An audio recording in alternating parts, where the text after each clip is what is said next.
लंबोदर नमस्तुभ्यं सततं मोदकप्रिय निर्विघ्नं कुरु मे देव सर्वकार्येषु सर्वदा। करारविन्देन पदारविन्दं मुखारविन्दे विनवेशयन्तं वटस्य पत्रस्य पुटे शयानं बालं मुकुन्दं मनसा स्मरामि। बालं मुकुन्दं मनसा स्मरामि। श्रीपुष्पदन्तोवाच महिं न परं ते परमविदुषो यद्य सदृशी स्तुतिर्ब्रह्मादीनामपि तदवसन्नास्त्वयि गिर अथवा च सर्व समतिपरिणामावधिगृढं ममाप्येषस्तोत्रे हरनिरपवाद परिकर। गुरुर्ब्रह्मा गुरुर्विष्णु गुरुर्देवो महेश्वर गुरुर्साक्षात् परब्रह्म तस्मै श्री गुरुवे नमः।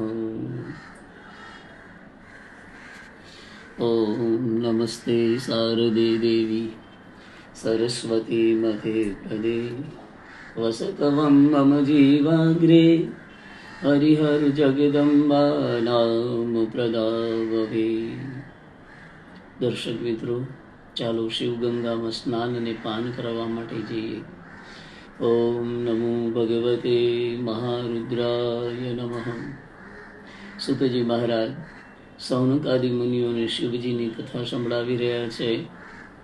સુતજી કે મહામુનિઓ, અગાઉ દક્ષ કન્યા સતીના પિતાએ યજ્ઞની અંદર અનાદર કર્યો, ત્યારે તેમણે દેહનો ત્યાગ કરી મેના હિમાલયના પુત્રી પાર્વતી તરીકે અવતર્યા. તેમણે શિવજીને મેળવવા પ્રગાઢ વનની અંદર જઈ સખીઓની સાથે રહી ઓમ નમઃ શિવાય ઓમ નમઃ શિવાય ઓમ નમઃ શિવાય તપ કર્યું. સદાશિવે તેમના તપની કસોટી કરવા માટે 7 ઋષિઓને મોકલ્યા હતા, પણ તેઓ કસોટી કરવામાં અસમર્થ નીવડ્યા. અંતે શિવજીએ પોતે બ્રહ્મચારીનું સ્વરૂપ ધારણ કરી તેમની પાસે આવ્યા છે અને તેમની આગળ શિવજીની નિંદા કરવા લાગ્યા. શિવજીની નિંદા સાંભળી દેવી પાર્વતીને ક્રોધ ચડ્યો. તેમની સખીઓને કહેવા લાગ્યા કે શિવ નિંદા કરવાવાળાને મારી નાખવો જોઈએ.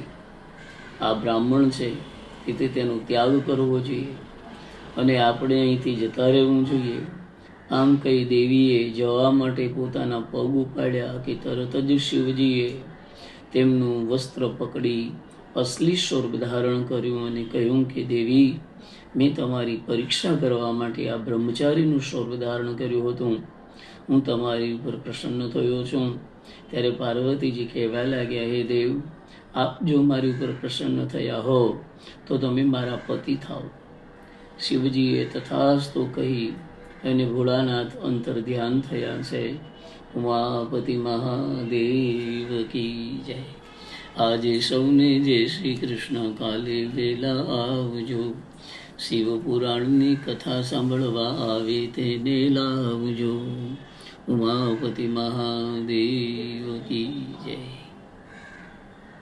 હે ભોળાનાથ, તમે જેમ પાર્વતીજીની ઉપર પ્રસન્ન થયા અને એમને મનગમતું વરદાન આપ્યું, એમાં જગતના જીવોની ઉપર કૃપા દ્રષ્ટિ કરજો. ઉમાપતિ મહાદેવ કી જય.